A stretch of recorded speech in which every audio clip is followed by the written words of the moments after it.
Bapak Ketua Ridwan Bapak dari Ormas DPRD yang telah memberikan pemaparan tentang Maulid ini. Untuk berikutnya yang terakhir yaitu dari Ketua PAC Kecamatan Blumera, yaitu pada Bapak Edi Muhaidi, TB Edi Muhaidi, padanya persilakan. Saat yang lain kan semoga kita pada mungkin ini baru lagi ya. Jajaran Bang. Oh, cuman baru tiba di Cilegon sekarang ini. Cilegon sudah jalan, Merak kita yang Baru ini. Oke, baiklah. Terima kasih pada diskusi yang kita. Alhamdulillah.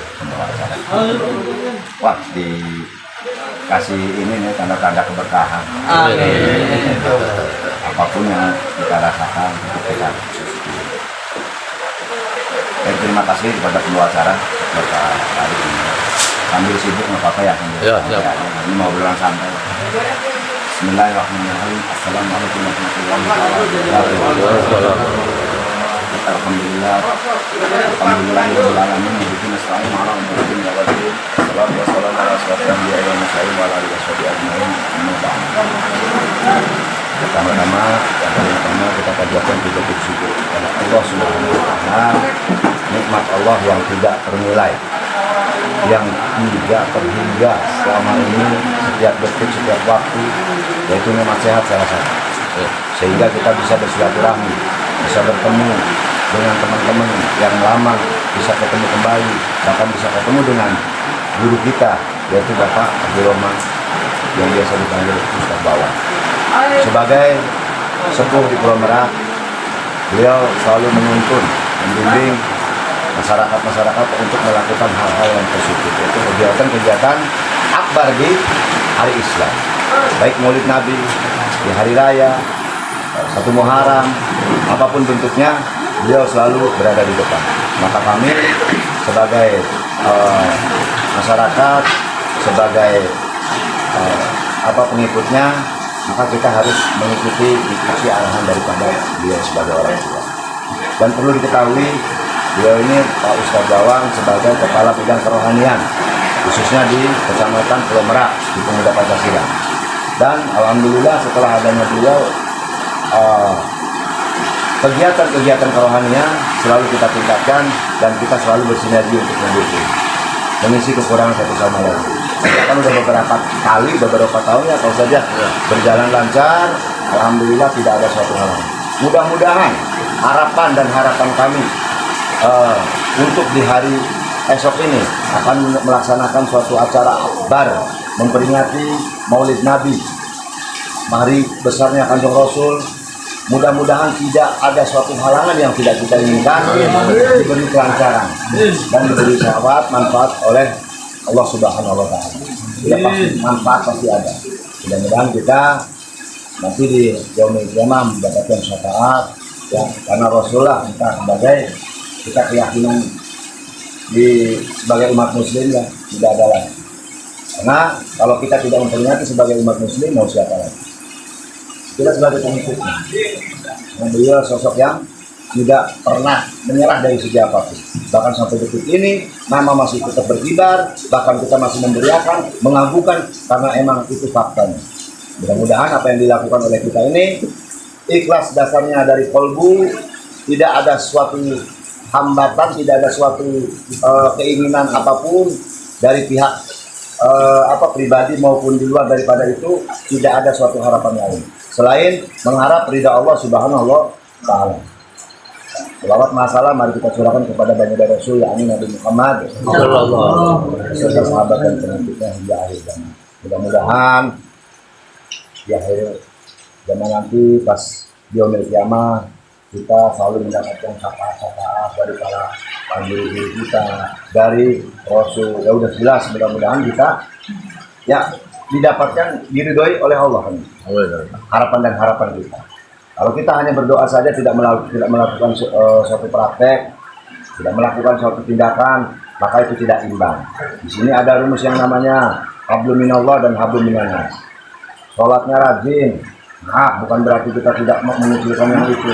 Ibadahnya rajin, tapi kufur dengan adanya silaturahmi, kufur dengan adanya hablum minannas, maka tidak imbang lah. Supaya imbang itu ada siang ada malam, ya, ada besar ada kecil, ya, ada gendut ada kurus gitu kan. Itu namanya imbang. Karena dunia itu hidupnya ada dua, pasangannya cuma dua, suami istri, laki perempuan, nggak ada bencong. Boleh supaya dari ujung ke ujung. Allah melahirkan menciptakan ini yang disahkan itu hanya laki-laki dan perempuan. Maka disitulah ada seorang pasangan untuk menciptakan yang berbanyak turunan kita. Tidak ada bencong. Makanya kalau yang tiga itu hanya sifatnya yang disukai oleh Allah. Ya, saja. Yang disukai oleh Allah ganjil-ganjil. Itu beda lagi rumusnya. Tapi kalau bicara soal kehidupan, hidup dan kehidupan itu beda. Sedikit maaf, sedikit bukan izin Pak Ustadz. Ya, siap. Artinya memberikan bukan sharing aja sharing ya. Ya. Karena hidup itu ya itu cuma dua. Siang, malam, besar, kecil, ya kan, perempuan, laki itu yang haknya. Itu yang wajibnya, yang sunatnya, yang sunatulahnya banyak hal-hal yang lain, perlu. Cuman kita ngapain kita melakukan hal yang itu? Kalau kita wajibnya tidak kita lakukan. Oke lah kita lakukan silaturahmi, hablum minannas, hablum minallahnya kita putuskan, itu tidak bagus juga. Artinya melakukan hal sesuatu apapun kita harus imbang dalam pekerjaan dan toksisitasnya. Nah inilah fungsi daripada kita silaturahmi ini, saling bisa mengingatkan, saling bisa yuk saling menutupi kekurangan satu sama lainnya, ya kan. Insya Allah yang kita tuju, karena hidup itu yang kita tuju cuma satu yang tuju hidup yang sesungguhnya kita dituju hidup itu cuma satu, bukan kenyang, bukan rumah mewah, mobil mewah, enggak. Kehidupan yang sesungguhnya yang kita tuju itu adalah akhir yang baik dan terbaik untuk menghadap Allah Subhanahu wa Ta'ala, yaitu berharap untuk bisa menjadi husnul khotimah. Itu saja manusia itu. Apapun agamanya pasti. Tapi kita tidak berbicara ke yang lain, berbicara umat muslim aja, karena saya ngertinya dengan muslim, karena agama saya agama Islam ya. Adapun perjalanannya liku-liku, ngalor ngidul, ngetan ngulon, itu satu perjalanan kehidupan, warna-warni kehidupan. Yang terpenting kita persiapkan diri untuk suatu saat akan waktunya kita tidak tahu menghadap Allah bisa tidak dalam keadaan husnul khotimah. Amin ya rabbal alamin. Pakai putus pakai aku itu tebal, tapi itulah. Instak terbaik lah. Tapi kalau menghadap Allah, naudzubillah sebaliknya, naudzubillah mindal. Kita walaupun hidup begini, yang kemampuannya begini, lebih baik kita mengakui apa yang kita lakukan, mengakui apa yang kita miliki, kebodohan, kekurangan, tapi itu sangat kita akui. Catatannya satu. Bisa kita untuk membuat yang terbaik? Bisa. Karena manusia hidup itu bukan karena dari perjalanannya. Manusia yang baik itu adalah manusia yang ingin bisa merubah, memperbaiki kesalahan dan kekurangannya. Saya rasa seperti itu. Bukan saya karena ketua, baik itu ketua, salah besar. Bukan saya karena pejabat, banyak duit, salah besar. Apapun bentuknya. Yang baik itu adalah manusia yang ingin memperbaiki kekurangan diri, introspeksi diri, lakukan yang terbaik. Itulah manusia yang baik. Maka bukan berarti saya baik juga. Yuk kita sharing bareng-bareng, saling bisa menutupi kekurangan. Warna-warni kehidupan ini kan banyak. Kalau kita hanya satu warna, tidak bakal indah. Bukan berarti dalam arti ini konteksnya. Yang saya bicarakan itu warna-warni kehidupan mengenai tentang kegiatan. Oke lah, secara dohiriah itu kan kegiatan Islam. Kedua, kita kan ormas. Lagian itu ada kiainya. Ngapain mesti kita ikut sibuk-sibuk? Nah ini nih, orang yang tidak mengerti, tidak mengambil momen yang kesempatan emas buat kita. Kalau kita mau masuk di dalamnya di kegiatan-kegiatan ini, itu sebenarnya satu anugerah yang sangat luar biasa buat kita. Ya, boleh saya katakan saya penjahat, tidak apa-apa. Saya orang tidak beres, tidak apa-apa. Tapi insya Allah langkah-langkah saya bermanfaat untuk teman-teman. Gitu. Kalau saya meliriknya, saya berat ya, Umar bin Khattab ya, saya tidak berbicara latar belakang. Rasul aja mau ditimpa, sewaktu dia masih non-muslim. Tapi ketika dapat hidayah, apa yang dilakukan? Bahkan sampai Rasul meninggal juga nangis. Oh, tidak percaya adanya kematian ini. Kenapa? Karena beda agama lain dengan agama Muslim. Tuntutan dan tuntunannya beda. Maka kenapa Umar bin Khattab nangis? Masa iya, siapa yang bilang Rasul meninggal? Siapa yang bilang? Timpa kepalanya kan. Saking apanya? Mau dipenggal Mau dibelah katanya. Saking apanya? Saking cintanya sama Rasul. Ngeri. Ya ada wayang-wayangnya lagi, wayangnya jadi ketua, wayangnya jadi penjahat, wayangnya jadi begini ya begini kan gitu. Namanya kehidupan.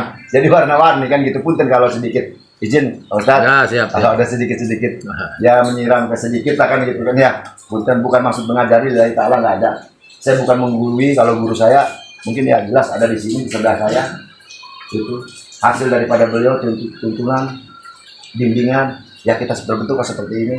Ditambah lagi sekarang didukung kegiatan bentuk di masyarakat, ada Kang Bahari sebagai senior di masyarakat, kita bisa berketemu-temu seperti ini. Insya Allah yang tadinya sudah kuat menjadi kuat. Kang Jenal, Kang Ridwan, ya kan, senior kita bisa gabung. Bukan untuk kepentingan pribadi, bukan untuk memperkaya diri sendiri. Insya Allah kegiatan ini kegiatan stabil, kegiatan mulia, sangat mulia. Kalau bertanya dengan saya, maukah Ketua PAC Merak ini untuk jadi garda terdepan, melaksanakan kegiatan yang positif? Itulah. Insya Allah, saya manusia biasa. Tapi kalau bab kebenaran, hampura. 1 mili bagi 17 nggak bakal mundur kayaknya. Lebih baik mati di tempat. Kalau saya gitu. Kecuali salah, saya akan sujud. Karena negara ini negara hukum, kita juga pegang kita aturan hukum, ya kan? Maka insya Allah kita tempuh step by stepnya melalui aturan yang sudah ditentukan. Yang tujuannya untuk tercapai harapan impian kita. Apa harapan impiannya? Acara Maulid Nabi di Taman Sari khususnya itu harus meriah, didukung oleh kita. Betul yang dikatakan sama Kang Ustaz tadi. Beberapa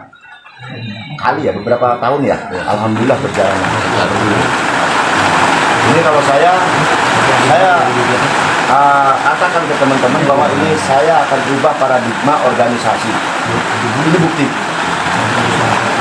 Semenjak saya memimpin Ormas di Pulau Merak ini, saya berkata ke teman-teman saya yang banyak ada di organisasi ini, janji saya adalah ingin merubah paradigma masyarakat, ingin merubah paradigma organisasi yang ada di Pulau Merak. Masyarakat dan organisasi yang ada di Pulau Merak akan saya rubah.